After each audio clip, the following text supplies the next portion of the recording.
Está no ar, Abre Aspas, o primeiro jornal multiplataforma do eixo SP-Rio.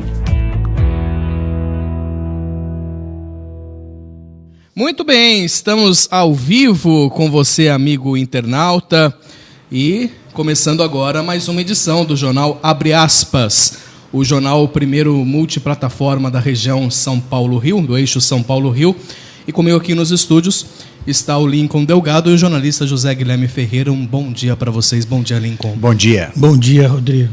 Hoje é quinta-feira, dia 28 de junho de 2018, um dia após o alívio da seleção brasileira, né? Sem susto, o Brasil se classificou e a Alemanha deu vexame. Pois é. Os mexicanos, né, agradeceram a Coreia do Sul, todos os comentários dos jogos de ontem da Copa do Mundo e também, é claro, a repercussão dos jogos de hoje. Você acompanha daqui a pouco. Aliás, hoje nós temos aí as últimas vagas, né, para o Mundial. Daqui a pouco, os destaques com o Ail Marques.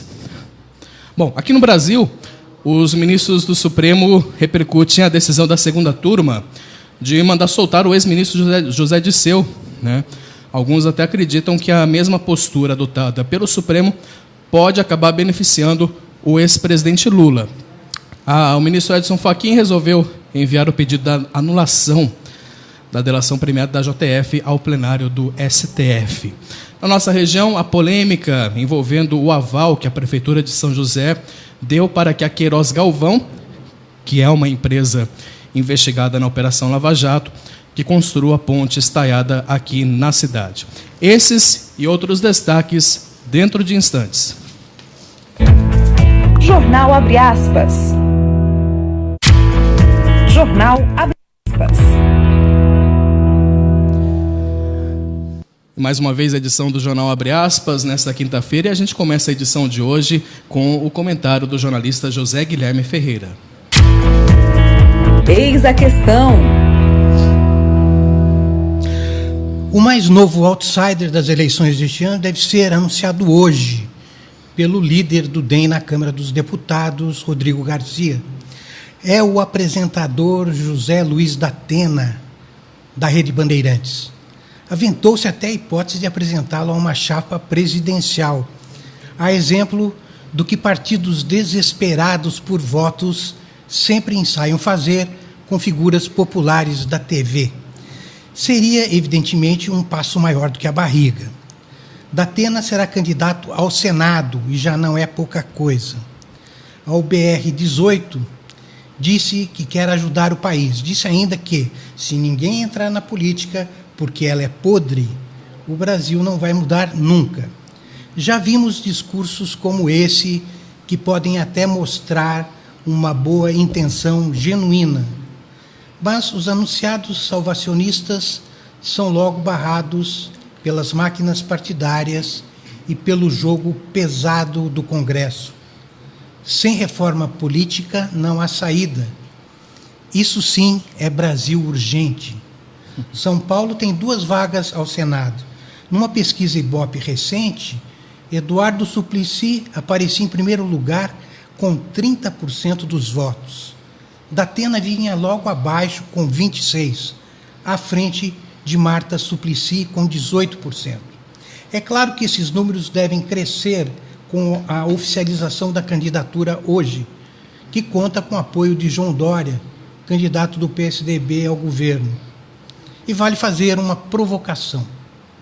Esse tipo de candidatura de celebridade, como a de Datena, não está ficando também uma saída velha?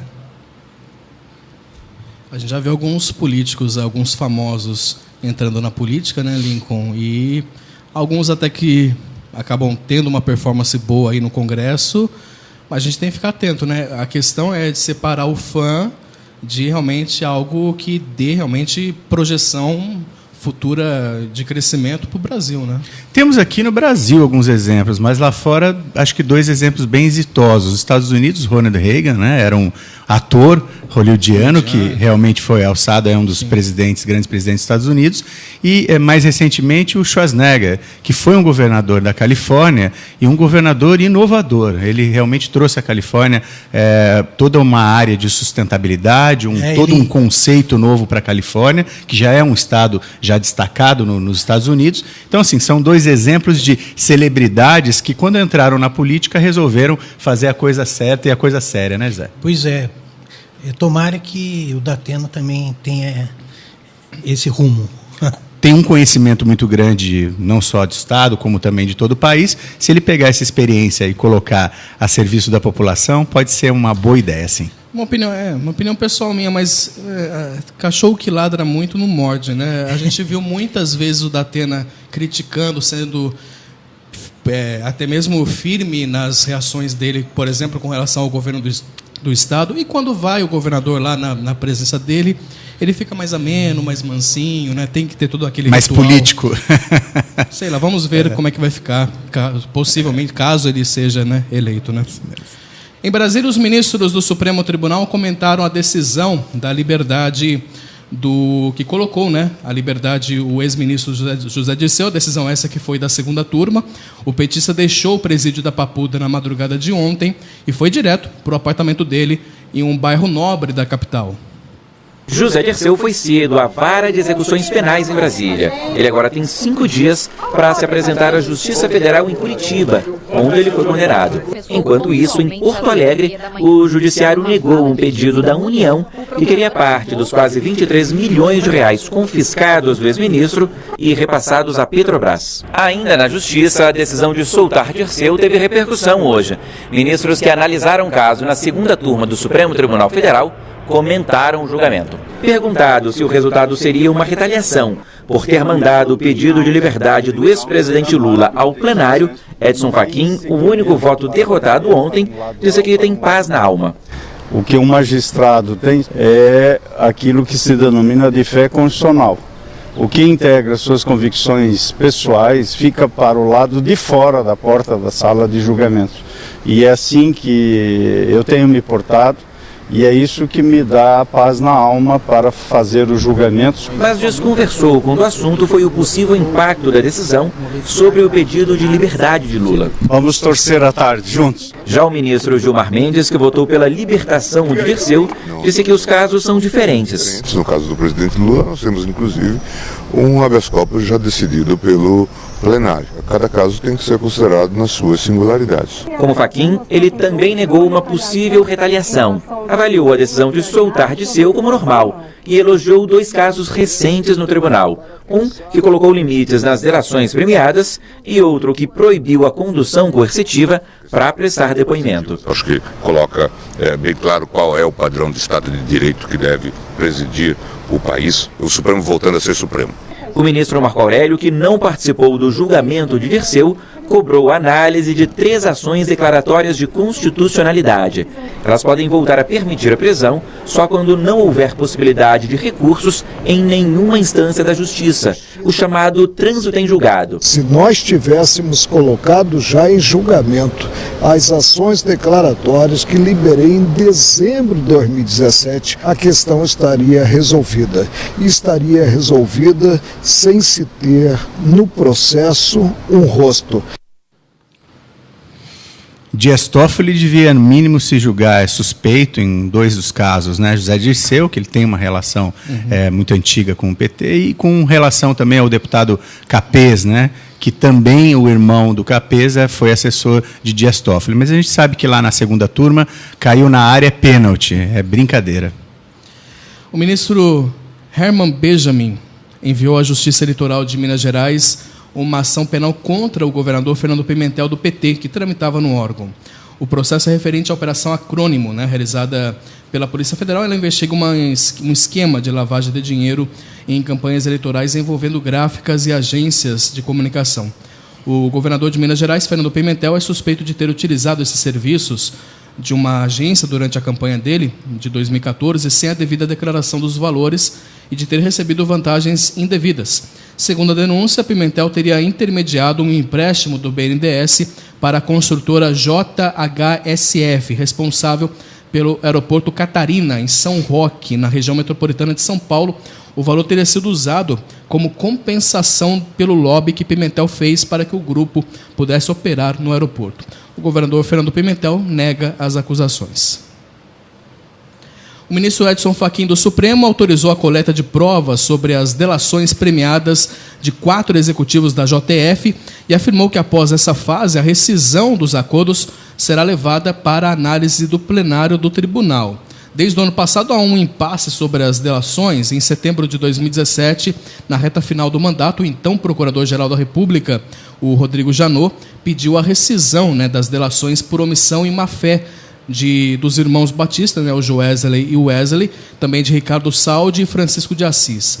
Segundo a determinação de Fachin, os advogados de defesa e a Procuradoria-Geral da República têm 5 dias para especificar as provas que pretendem produzir e, em caso de depoimento das testemunhas, indicar os nomes e endereços. E a proteção de dados pessoais na era digital foi tema de audiência pública na Comissão de Assuntos Econômicos do Senado.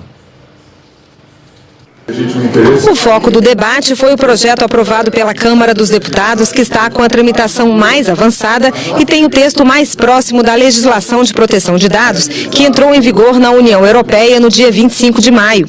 O projeto determina como será feita a coleta e o tratamento de informações cada vez que o usuário colocar seus dados pessoais na internet ou em aplicativos de redes sociais, por exemplo. A proposta estabelece ainda multas para o vazamento de dados e prevê a criação de uma autoridade nacional para fiscalizar e punir as empresas que fizerem mau uso de informações pessoais. A proposta foi debatida pelos deputados por 2 anos e o texto foi um consenso entre o setor empresarial e as entidades de defesa do consumidor. Mesmo assim, vários setores apresentaram sugestões para aperfeiçoar o texto. Esse consentimento prévio do titular que nós apoiamos deve ser buscado de formas que não inviabilizem atividades corriqueiras, como compartilhamento de dados com subcontratados, com prestadoras de serviço e com parceiros. A nossa sugestão é que esse consentimento prévio possa ser dado para mais de uma finalidade ou mais de uma forma de tratamento. Para o consumidor, trazendo um exemplo, quando ele quer o ressarcimento de uma despesa médica e ele nos submete exames, laudos, para que a gente possa trabalhar com essas informações e efetivar o reembolso das despesas que ele efetuou, é importante que a gente tenha exceção ao consentimento no tratamento de dados pessoais. Senão, a todo momento em que a gente for tratar essas informações, a gente precisará do consentimento. Se o texto for alterado, precisa voltar para a Câmara dos Deputados. E a preocupação do relator da proposta é permitir que o Brasil tenha o mais rápido possível um marco regulatório para a proteção de dados pessoais. É muito difícil, quase impossível, nós construirmos uma legislação perfeita. O ótimo é sempre inimigo do bom. É isso que ensina a vida prática. A Brascom defende a aprovação célere do projeto 53 da Câmara dos Deputados. É fundamental que a gente corrija essa assimetria. Para quê? Para que a gente possa ter os elementos para liberar alguma coisa como 250 bilhões de reais até 2021 de investimentos nas tecnologias de transformação digital. Internet das coisas, Big Data, inteligência artificial. A gente entende que o momento é da gente aprovar o texto que foi aprovado na Câmara. Inclusive, a Coalizão de Direitos na Rede publicou uma nota ontem, eu concluo com isso, solicitando, inclusive, regime de urgência para a gente poder votar esse texto ainda antes do recesso parlamentar aqui no Senado, a partir da versão que chegou da Câmara. A questão dessa questão dos dados pessoais vem gerando uma certa polêmica. A gente se viu aí aquela empresa Cambridge Analytica, que acabou vazando as informações para o Facebook. É um tema que sempre é recorrente, essa questão, e agora também a questão do cadastro positivo também que teve, também uma certa polêmica envolvendo a questão dos dados dos usuários sendo expostos, enfim. É uma questão que tem sempre que ter um certo cuidado também. É preciso regulamentar, porque é uma matéria muito nova, coisa de 10 anos para cá, a gente tem, e a gente entrega os dados. Quando você vai entrar numa rede social, quando você vai entrar num site, praticamente você coloca a sua vida toda ali, SIC, RG, nome do pai, nome da mãe e tudo, entrega para sabe lá quem, né? Porque aquele site ou aquela rede social pode muito bem vender seus dados, inclusive para empresas que vão lá e empresas de compra. Quantas vezes você não procura, às vezes no Google, uma geladeira e de repente você vai abrir as redes sociais e chove de anúncios de geladeira. É tudo muito conectado, tudo muito novo e precisa ser regulamentado. A lei precisa também atender essa nova realidade desse mundo digital. O preço para o transporte rodoviário de cargas está em debate na Câmara dos Deputados, né? Representantes dos caminhoneiros autônomos defendem um valor mínimo, setores rurais que dependem do frete criticam a proposta do governo e deputados querem que a medida provisória que trata do tema seja votada já na próxima semana, antes do recesso na comissão especial. De acordo com a medida provisória que criou a política de preços mínimos do transporte rodoviário de cargas, caberá à ANTT, Agência Nacional de Transportes Terrestres, publicar 2 vezes por ano a tabela com os preços mínimos válidos para o semestre. O valor será referente ao quilômetro rodado na realização de fretes por eixo carregado e vai levar em conta os custos do óleo diesel e dos pedágios. Os parlamentares da comissão mista que analisa a medida provisória ouviram caminhoneiros autônomos, unânimes em defender o frete mínimo, que equivale ao salário mínimo dos trabalhadores. Quando uma categoria está explorando demasiadamente a outra, como o caso principalmente do agronegócio, que faz do seu volume de cargas a escravidão do trabalhador, é necessário sim que o governo interfira, não para mexer no mercado. O mercado será sempre livre, daquele piso mínimo para cima, o mercado vai se regular. Agora, para baixo é impossível, porque senão se trabalha abaixo do custo. Caminhoneiros como Rodinei de Melo relataram as dificuldades de quem trabalha como autônomo e sofre com a concorrência das grandes transportadoras. Um dos desafios é manter o caminhão em bom estado. Todo mundo fala que está encharcado, que tem muito caminhão, não é o contrário. Os caminhões que estão rodando aí hoje, tem caminhão da década de 60, 70, 80, 90, Aí, como que vai? Hoje você coloca uma carga, publica ela na internet e você consegue que 20 mil caminhoneiros visualizem essa tua carga. Isso fez também com que o frete descesse e se tornasse um leilão. É uma cadeia que vem descendo e ela vem de cima para baixo. Começa lá no produtor rural e vai indo até estourar na corda lá do caminhoneiro autônomo ou do subcontratado, que é tratado como um lixo. Você vai arrastar essa carga aqui, portanto, é eles que colocam o preço e na volta você vai trazer, portanto. E daí você traz ou fica parado. Mas os caminhoneiros autônomos criticaram os valores estabelecidos na medida provisória do governo. Na visão da Bicam, essa planilha que está sendo discutida aqui é uma planilha empresarial. Ela não é uma planilha que vai atender às necessidades dos caminhoneiros. Os deputados defenderam que a medida provisória do preço mínimo do frete seja votada já na próxima semana na comissão especial e logo em seguida no plenário da Câmara e do Senado, antes do recesso que ocorre na segunda quinzena de julho. A questão é tão importante, tão fundamental para a economia, para a sociedade brasileira, que está unindo direita, esquerda, governo, oposição, num sentido de atender essa demanda dos caminhoneiros, do transporte rodoviário de cargas, não só dos autônomos, também das microempresas, das cooperativas que atuam nesta área, de um setor tão importante à nossa economia. Os empresários da agricultura sabem que tem preço mínimo para o produto agrícola, para o agricultor não trabalhar abaixo do custo, né? O trabalhador também tem um salário mínimo para não botar com seu salário para botar comida na mesa, né? Então, eu acho que essas questões, quando o caminhoneiro autônomo não consegue nem manter o seu caminhão mais, alguma coisa está errada, ele tem que ser corrigido. Infelizmente, o Brasil depende do transporte rodoviário para tudo, né? E a própria greve mostrou isso.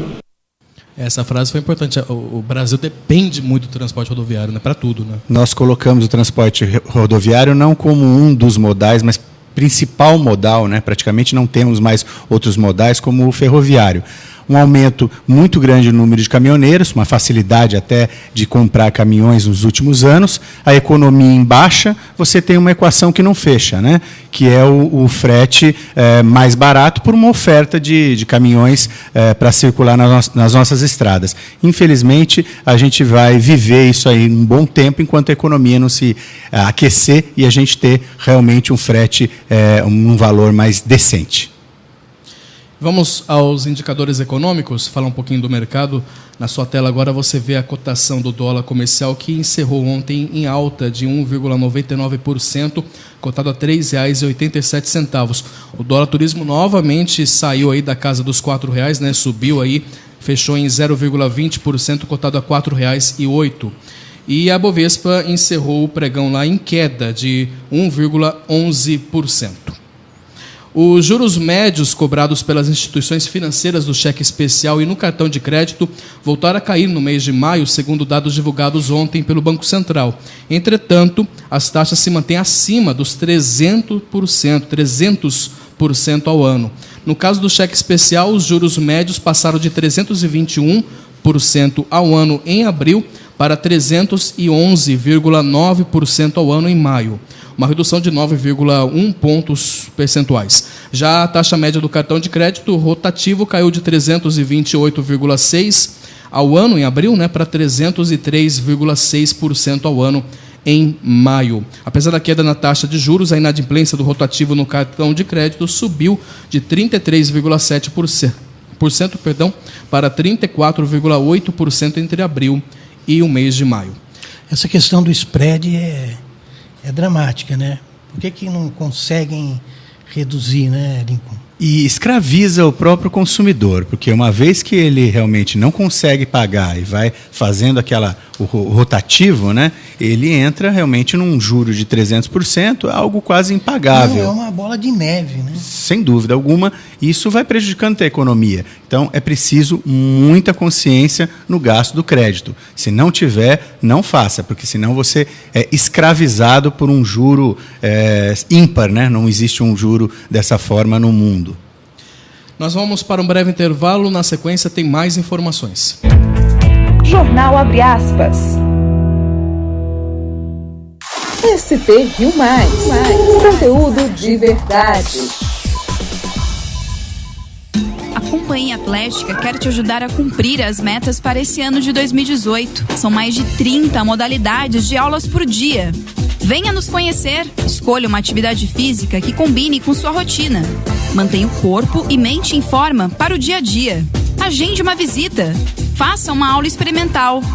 Ligue 12-3904-6000. Companhia Atlética. Gente cuidando de gente. Proteger a saúde, a vida e o seu patrimônio familiar ou empresarial é tarefa para quem conhece o assunto. Por isso, escolha sempre a Multiplique Corretora de Seguros, que oferece há mais de uma década conhecimento, profissionalismo e excelência no atendimento com máxima confiança. A Multiplique trabalha com as melhores seguradoras. Em Mogi das Cruzes, na Doutor Correia 417, no centro. WhatsApp 11 99901 7250 ou pelo telefone 4728-5050. Acesse também as nossas redes sociais, Instagram e Facebook. Mais informações, multipliqueseguros.com.br. Multiplicando soluções. O Gogó da Ema preparou uma delícia para cada dia da semana. Quarta-feira é dia do Double Pastel. Isso mesmo, você pede um e ganha outro. Na quinta é dia do Bolinho Caipira. Compre 2 e ganhe 1. Chopp Brahma a R$ 4,99. Happy Hour do Gogó da Ema, no coração de São José dos Campos. Avenida Ademar de Barros, 1166. Telefone 12-3922-8105.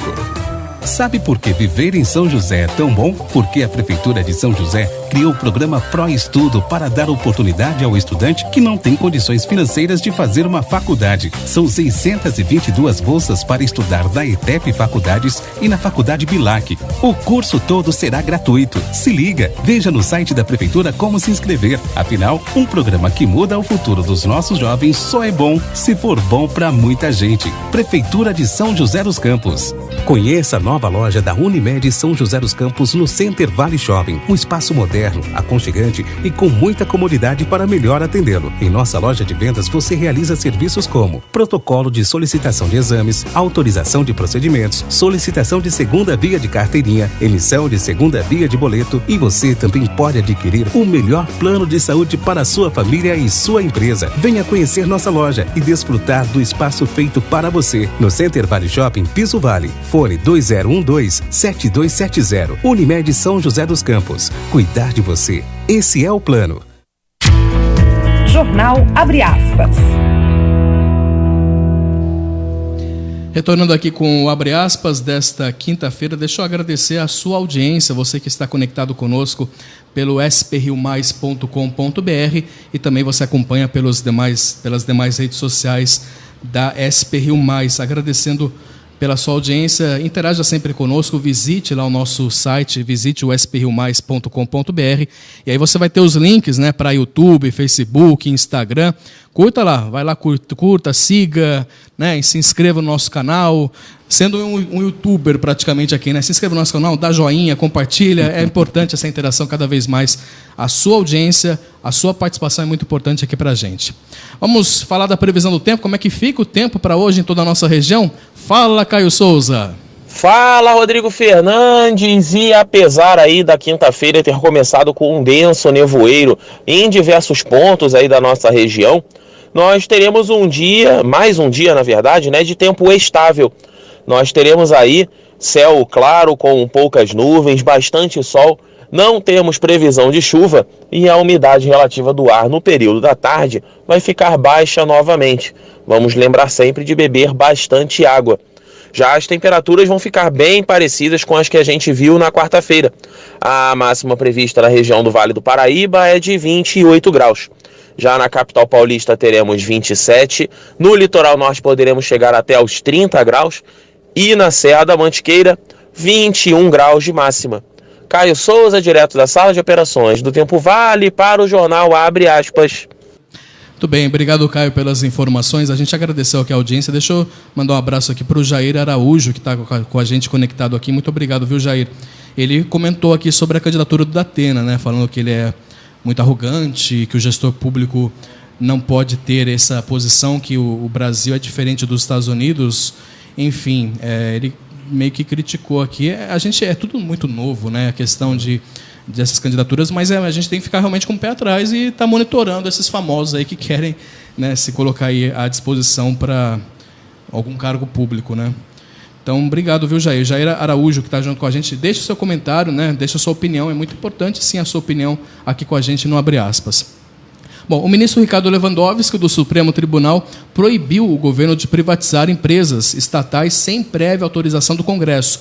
Numa decisão liminar, que é uma provisória, né, o ministro atendeu um pedido da Federação Nacional das Associações do Pessoal da Caixa Econômica Federal e da Confederação Nacional dos Trabalhadores do Ramo Financeiro, esta última ligada à CUT, a Central Única dos Trabalhadores.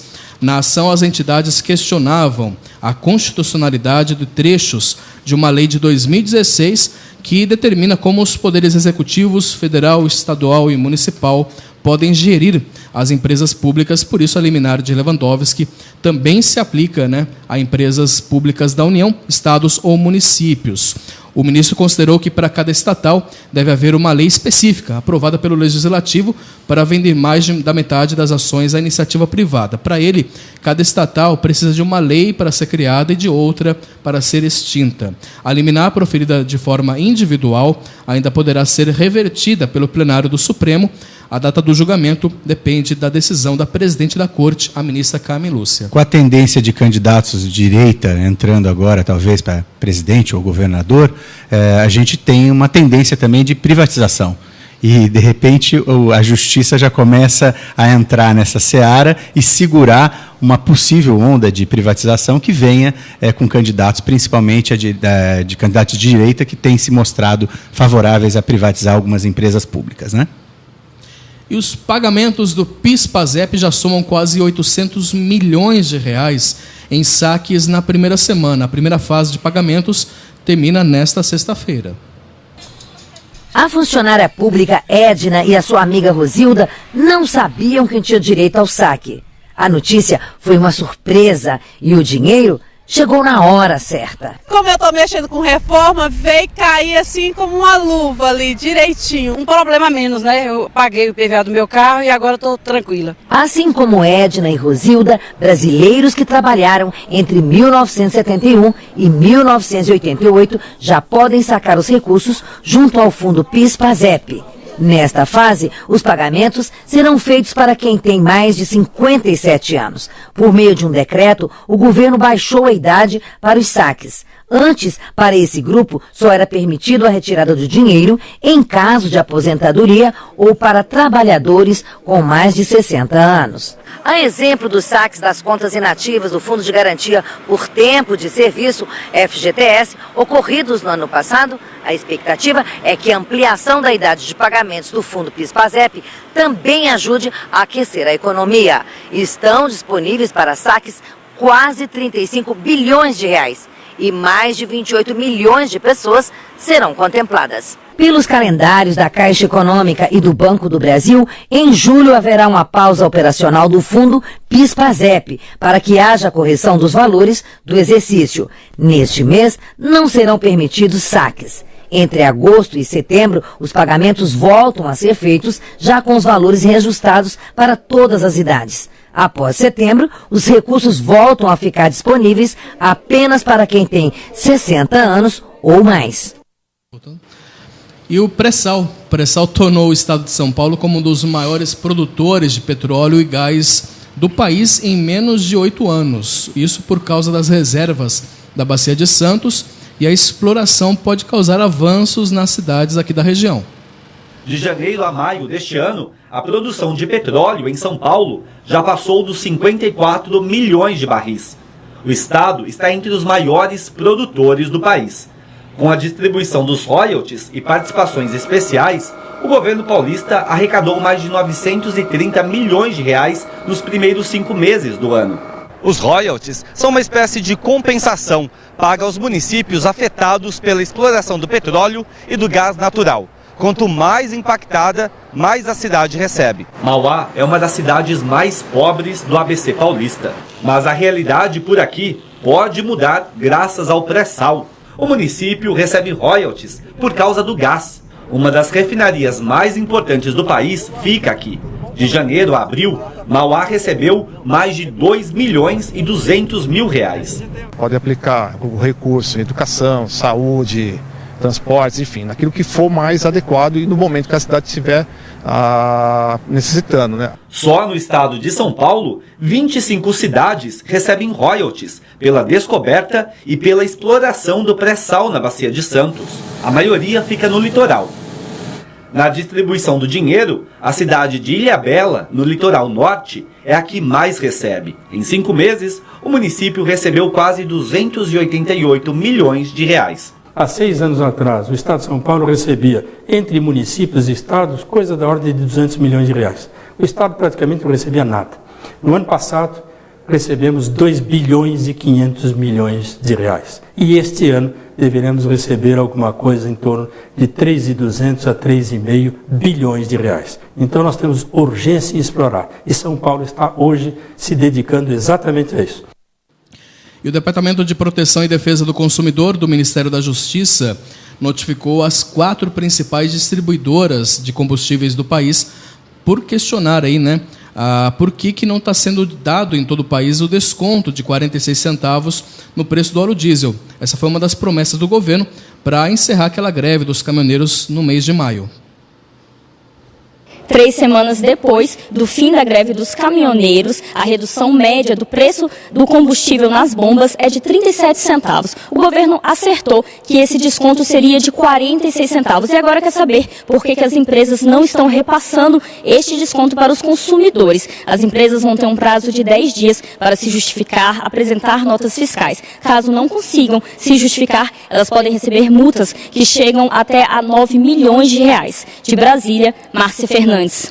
O ministro Luiz Fux, ele recebe novamente hoje representantes lá do setor produtivo e dos caminhoneiros em busca de um acordo aí sobre o preço do frete, A gente comentou aí a questão do frete rodoviário.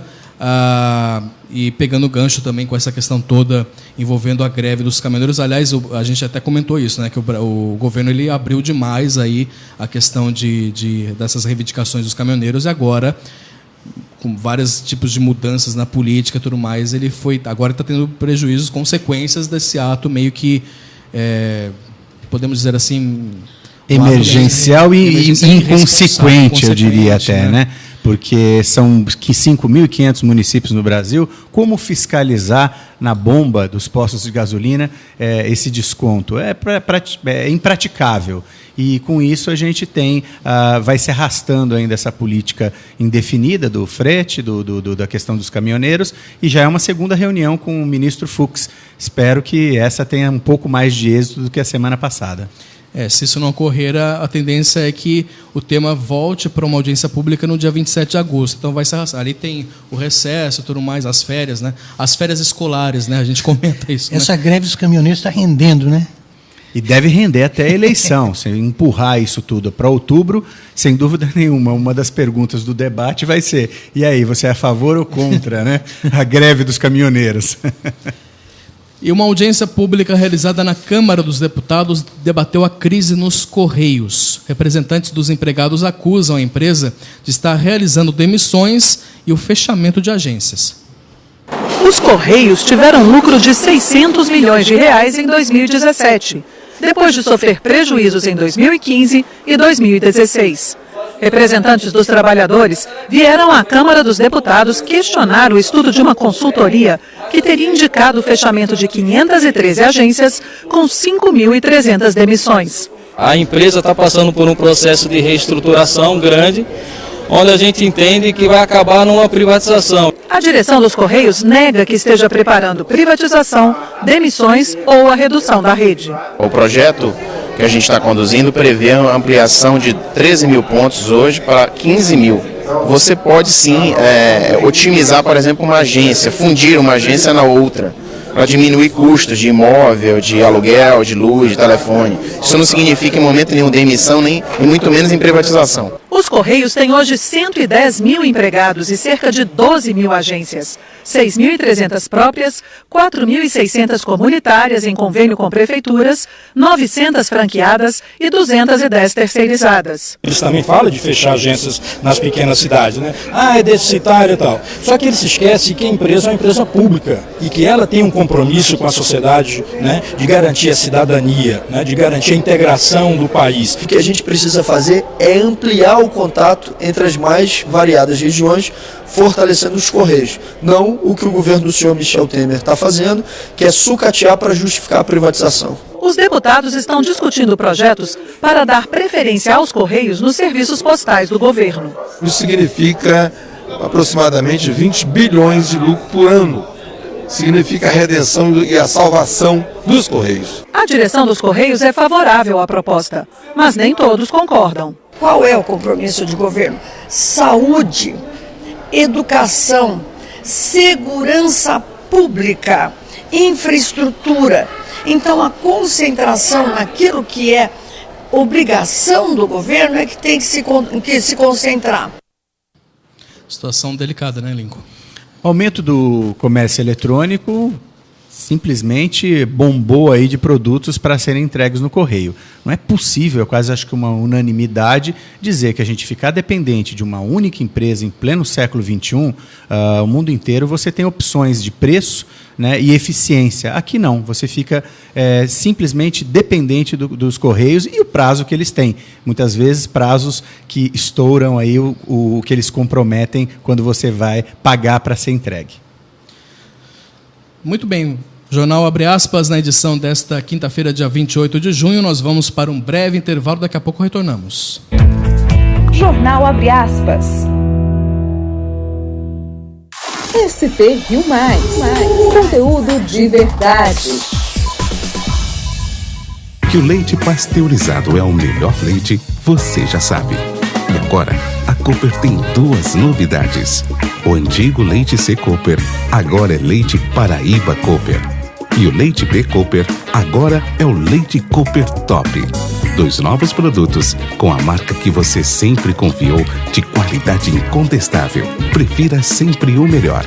E o melhor é leite pasteurizado Cooper. A história de São José dos Campos está sendo preservada. O projeto Promemória é uma parceria entre a Câmara Municipal, Universidade do Vale do Paraíba e Fundação Cultural Cassiano Ricardo.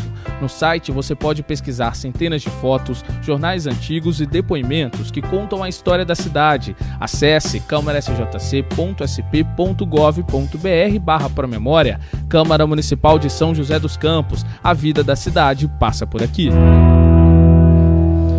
Retornando com a edição desta quinta-feira do Jornal Abre Aspas, e vamos falar sobre a campanha de vacinação. O H1N1, que é um subtipo do vírus causador aí da gripe, foi responsável por 66% das mortes por gripe neste ano no Brasil. Dados do Ministério da Saúde, divulgados ontem, apontam que o Brasil registrou 3.558 infecções e 608 mortes. Os dados foram registrados entre janeiro e o dia 23 de junho.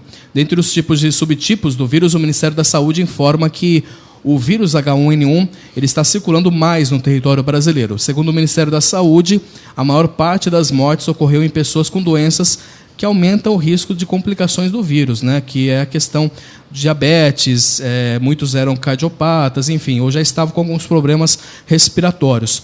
A campanha nacional de vacinação contra a gripe foi até a última sexta-feira, dia 22, só que em algumas cidades, né, ela se manteve, né, e se expandiu também por conta aí de ainda ter estoque da vacina como orientação do Ministério da Saúde.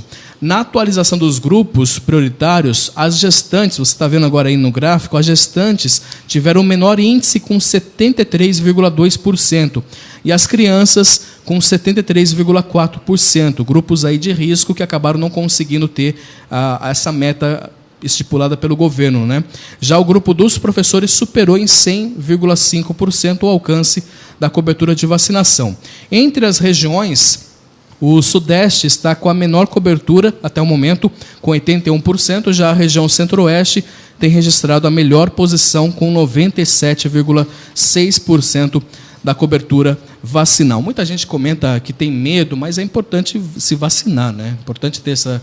Tem se diminuído ano a ano a vacinação, não só de vacinação da gripe, mas poliomielite, sarampo, o que é grave, porque as mães da nova geração elas já não viram ninguém com essas doenças e simplesmente acham que também não precisam mais se precaver com relação aos filhos. E o importante é que o sarampo, que estava praticamente erradicado no Brasil, com essa entrada de venezuelanos, e muitos venezuelanos com grande surto de sarampo, a gente tem hoje lá na região norte o sarampo reaparecendo, e se essa vacinação não for eficiente, de repente o sarampo erradicado no Brasil pode voltar a ser uma doença para as nossas crianças, e uma doença que pode ser fatal, inclusive, né? Vou ficar bem atento. Foi inaugurado em Campinas, São Paulo, o prédio do Laboratório Nacional de Nanotecnologia, que trabalha com partículas do tamanho de átomos ou moléculas. O local, considerado de última geração, vai contribuir para o desenvolvimento científico no Brasil. A nanotecnologia já está presente em muitos produtos do nosso dia a dia, como os cosméticos e implantes ortopédicos. O Brasil já desenvolve estudos na área, principalmente para aplicação na agropecuária, medicina e eletrônicos. E o país pode ser referência mundial nessa área. Nesta terça-feira, o ministro da Ciência, Tecnologia, Inovações e Comunicações, Gilberto Kassab, inaugurou o prédio do Laboratório Nacional de Nanotecnologia, construído dentro do Centro Nacional de Pesquisa em Energia e Materiais, na cidade de Campinas, interior de São Paulo. Nele serão realizadas pesquisas utilizando um microscópio único em toda a América Latina. Esse laboratório de nanotecnologia será um dos mais avançados do mundo. Ele terá condições aqui de emprestar com o seu trabalho o desenvolvimento e contribuir para esse desenvolvimento de diversos setores da nossa economia, da nossa pesquisa. Essa é a razão de todos nós estarmos festejando esse momento importante aqui no CNPEM, aonde também em breve estaremos já funcionando na sua primeira fase o Laboratório Sirius, que trará também uma contribuição extraordinária para o desenvolvimento da pesquisa e da ciência no Brasil. Essa notícia é muito boa, só que, no geral, a prática do governo em relação à ciência não é essa. A gente vê que Quando se tem uma crise, se corta em educação, ciência e saúde. A gente tem aqui muito claro as condições em que está, por exemplo, o INPE. É, situação complicada, né? A gente vê se realmente essa complicação aí por parte do governo, né? De justamente cortar, tesourar, achando que não tem importância. Reflete, né? Na área da saúde, por exemplo. Sim. A nanotecnologia hoje é empregada na área de saúde cada vez mais, e você tem, então, uma consequência direta em áreas sensíveis como a área de saúde, por exemplo. Muito bem, vamos com informações regionais. Olha, investigada na Operação Lava Jato, a construtora Queiroz Galvão, que assinou o contrato com a Prefeitura de São José dos Campos, recebeu o sinal verde, o sinal positivo do prefeito Felício Ramute para a construção da ponte estaiada na zona oeste da cidade. Em entrevista ao jornal O Vale, o tucano reafirmou que todas as empresas que participaram do certame tinham capacidade técnica para assumir a obra. O discurso não foi diferente com a Queiroz Galvão. Felício Ramute, na entrevista, afirmou que não há nada que impeça o contrato com a Queiroz Galvão e, tecnicamente, ela é habilitada para fazer essa obra. Com um orçamento inicial de R$ 62.900.000, a ponte estaiada da Zona Oeste foi disputada pelos consórcios Paulitec Cidade e Conterne Traçado, além da Queiroz Galvão, que foi a vencedora do certame. Na verdade, o consórcio Paulitec Cidade foi que apresentou a melhor proposta, né, a proposta de menor valor, mas foi desclassificada após não cumprir aí com os requisitos técnicos, né, estabelecidos no edital. Automaticamente, a empresa qualificada foi a que apresentou o segundo menor valor, no caso a Queiroz Galvão, que orçou a ponte estaiada em R$ 48.500.000. A ideia da Prefeitura agora é cumprir o cronograma pré-estabelecido. De acordo com o documento, as obras serão iniciadas no próximo mês. A gente espera apenas que futuramente não se envolva denúncias da Queiroz Galvão com repasses ilícitos para essa obra, porque, infelizmente, a Queiroz Galvão é investigada na Operação Lava Jato. Eu não sei, mas as prefeituras deveriam ter um pouquinho de controle, um pouquinho de um pé atrás ali com alguma empresa que está sendo investigada numa operação da Polícia Federal, né?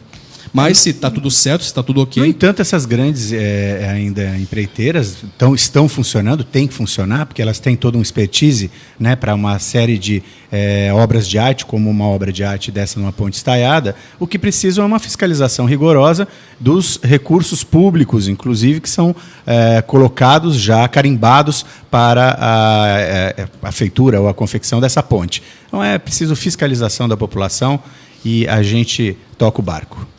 Muito bem, agora são 8h25 e vamos falar de esporte? Aí o Marques está comigo ao vivo? Então vamos tocar o barco. Parafraseando o nosso colega, vamos tocar o barco. E tocando o barco, o Brasil chegou nas oitavas de final, viu, o Rodrigo? E com uma vitória, já está me ouvindo bem aí, né? Estamos ouvindo. Maravilha. Com uma vitória de 2-0, Paulinho e o Thiago Silva quebraram aí a retranca sérvia e conseguiram aí o resultado necessário para o Brasil terminar em primeiro lugar do grupo e jogar às 11 horas da manhã na próxima segunda-feira. Então pode ir preparando aí o almoço, o churrasco para segunda-feira às 11 horas da manhã. Os empresários não gostam muito por conta de ter que fechar ou às vezes não ter que abrir e às vezes ter que abrir mais tarde, enfim, tudo isso. E no meio do dia arrebenta com todo mundo. Mas o torcedor quer fazer festa, quer aproveitar aí. Afinal de contas, é só na segunda. E daí para frente, o Brasil não joga mais no final de semana, a não ser na final, dia 12, ou na disputa do terceiro lugar, no dia 12 não, no dia 15, na disputa do terceiro lugar, no sábado, dia 14. Então a torcida é para o dia 15, meio-dia, lá no Luzhniki, em Moscou. Mas, até lá, ainda teremos um caminho árduo pela frente. Brasil 2-0 na Sérvia, com uma preocupação com o lateral esquerdo Marcelo, que saiu com, segundo o termo médico, um espasmo na coluna, nas costas, que pode ter sido provocado pelo colchão. E aí as empresas de colchão vão aproveitar para vender colchão e falar que quer evitar o espasmo do Marcelo, aí tem que tomar cuidado com o colchão. Vai começar a propaganda já. Aguarde, viu? Depois da Copa do Mundo. O Marcelo teve um problema nas costas, que segundo o médico da seleção, o Rodrigo Lasmar, pode ter sido provocado pelo colchão do hotel onde o Brasil dormiu às vésperas da partida contra a Sérvia. Bem, no outro jogo do grupo, a Suíça empatou com a Costa Rica em 2-2. Destaque para a cobrança de pênalti do Brian Ruiz, que me lembrou o Carlos em 1986, quando a bola bateu na trave. Isso aqui é o contrário, né? Não foi na baliza lateral, foi no travessão. Bateu no travessão nas costas do goleiro da Suíça e acabou entrando em empate em 2-2. Resultado que, como eu disse, manteve o Brasil como líder do grupo e vai jogar segunda-feira às 11 horas em Samara. Mas chamou a atenção também o fato do Gabriel Jesus não ter ido bem e o William, mais uma vez, não ter ido bem. Ambos correm o risco aí de perderem a vaga de titular já para as oitavas de final. E nas entrelinhas deu para perceber que Roberto Firmino está voando por fora. Ontem ele não entrou na partida, mas está voando por fora e pode ser, inclusive, o titular no jogo contra o México, segunda-feira. O William muito mal também. Entrou no seu lugar ontem o Renato Augusto. Na verdade, entrou ali para compor o meio o Renato Augusto e o próprio Fernandinho. Os dois jogadores estão brigando. O Paulinho, como bem disse o Tite, né? Vamos aguardar. Vocês viram o que eles fizeram contra o Uruguai? O Paulinho se salvou ontem. Ele não foi tão bem assim, mas o gol que ele fez e a importância do gol fez com que ele jogasse um pouco melhor do que ele vinha jogando. E isso facilitou aí a permanência dele para a partida contra o México. Agora, o William e o Gabriel, muito abaixo. É a primeira vez que um centroavante, um camisa 9, não faz gol na primeira fase da seleção brasileira na Copa do Mundo. Então, é de fato muito preocupante. Agora, o setor defensivo, que era uma preocupação nesse jogo aéreo da Sérvia, com 10 centímetros a mais, 1,78 média do Brasil, 1,88 média da Sérvia, Thiago Silva e Miranda engoliram os atacantes da Sérvia e ganharam quase todas. Inclusive, o Thiago Silva não só ganhou no setor defensivo, como foi lá na frente, acabou ganhando lá na frente também e fazendo o segundo gol do Brasil. Além desse jogo, além do Brasil, nós tivemos ontem também, para alegria de um e tristeza de outro, que muita gente queria a Alemanha nas oitavas de final. Eu não queria a Alemanha nas oitavas de final. Eu adorei a vitória da Coreia do Sul. 2-0 para a Coreia do Sul. A Alemanha terminou na última colocação do grupo dela. Isso mesmo, foi a última colocada. Já no outro resultado, surpresa, a Suécia enfiou 3-0 no México e avançou em primeiro lugar. A Suécia agora encara a Suíça na próxima fase da competição, na terça-feira, às 11 horas da manhã, em São Petersburgo, pelas oitavas de final. Eu dizia ontem que nós tínhamos 10 times brigando por 6 vagas, portanto agora mudou tudo. Temos 4 times brigando por apenas 2 vagas. Ontem nós tivemos mais 4 equipes classificadas. Brasil e Suíça no grupo E, Suécia e México no grupo F. E ontem mais 3 eliminadas. A Sérvia, a Alemanha e a Coreia do Sul. E hoje, daqui a pouco, às 11 horas da manhã, nós conheceremos os outros 2 times classificados para as oitavas de final da Copa do Mundo. Japão e Polônia, a Polônia já está fora, já está eliminada. Japão e Senegal e Colômbia brigam aí para ver quem é que vai avançar. As 3 equipes têm chances de avançar. E às 3 da tarde seremos Panamá e Tunísia cumprindo tabela e para o Panamá, quem sabe aí, fazer os seus primeiros pontos na Copa, fazer história na Copa do Mundo, Inglaterra e Bélgica. E esse jogo da Inglaterra e da Bélgica, ele gera uma preocupação por parte da FIFA. Por quê? Hoje a Inglaterra é líder, a Bélgica está em segundo. Passar em primeiro nesse grupo quer dizer o seguinte, que vai ter que enfrentar Uruguai, Portugal, Argentina, França, Brasil, México, ou seja, ou quem passar para frente, quem for avançando. Esses serão os adversários de quem ficar em primeiro lugar nesse grupo. Já quem ficar em segundo vai para o outro lado da chave. E só terá a Espanha como campeã mundial do lado de lá. E aí, lógico, Espanha e Croácia, ao meu ver, são 2 equipes fortíssimas que vão brigar para chegar, eu não vou dizer que vão chegar à semifinal, as 2, porque no cruzamento, se ambas avançarem, se enfrentam nas quartas de final. Mas Croácia e Espanha do lado de lá são favoritas para chegar à final da Copa do Mundo. E aí, e é claro, quem for desse grupo, ou Inglaterra ou Bélgica, também vão estar brigando. Mas o futebol apronta aquelas surpresas. Esperamos que elas aconteçam. Lembrando o seguinte, que saldo de gols, gols pró e confronto direto, são aí os termos de desempate da FIFA para a Copa do Mundo. Finalizando as informações a respeito da Copa do Mundo, nas oitavas de final, já estão definidos sábado França e Argentina, Uruguai e Portugal. França e Argentina às 11, Uruguai e Portugal às 3 da tarde. No domingo, 11 horas da manhã, Espanha e Rússia, 3 da tarde, Croácia e Dinamarca. Segunda-feira, às 11 horas da manhã, Brasil e México. O segundo jogo da segunda-feira será definido hoje. E na terça-feira, às 11 da manhã, já definido também, Suíça e Suécia. Esse jogo também às 11 horas da manhã. O outro jogo da tarde será definido hoje, dependendo aí de Inglaterra e Bélgica e também de Colômbia, Senegal e Japão e Polônia. Finalizando, Liga das Nações de vôlei feminino, o Brasil está jogando nesse momento contra a Holanda a fase final em Nanquim. É o primeiro jogo do Brasil lá em Nanquim, na China. Grande abraço para você, Rodrigo, e aos ouvintes da SP Rio+. Muito bem, obrigado, Ail. Obrigado, Ail, pelas informações aí, pelos comentários. E a gente sempre faz ali com um bolão aqui, um bolão, né? Não valendo nada, né? Da primeira vez o Zé até que acertou o resultado da partida do Brasil. Dessa vez acabou não indo, né? Você apostou 3-1, o Brasil acabou vencendo por 2-0. Não foi dessa vez, Zé? Não foi. Não foi. Vamos ver agora.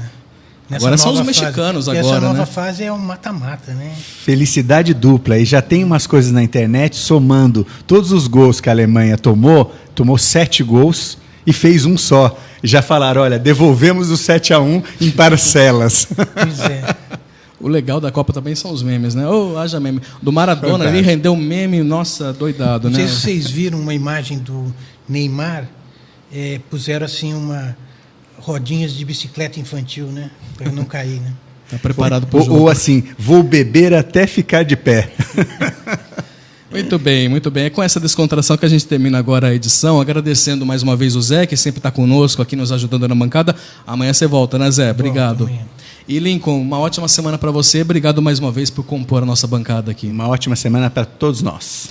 Obrigado pela sua audiência. A gente retorna amanhã aqui no Jornal Abre Aspas. Jornal Abre Aspas.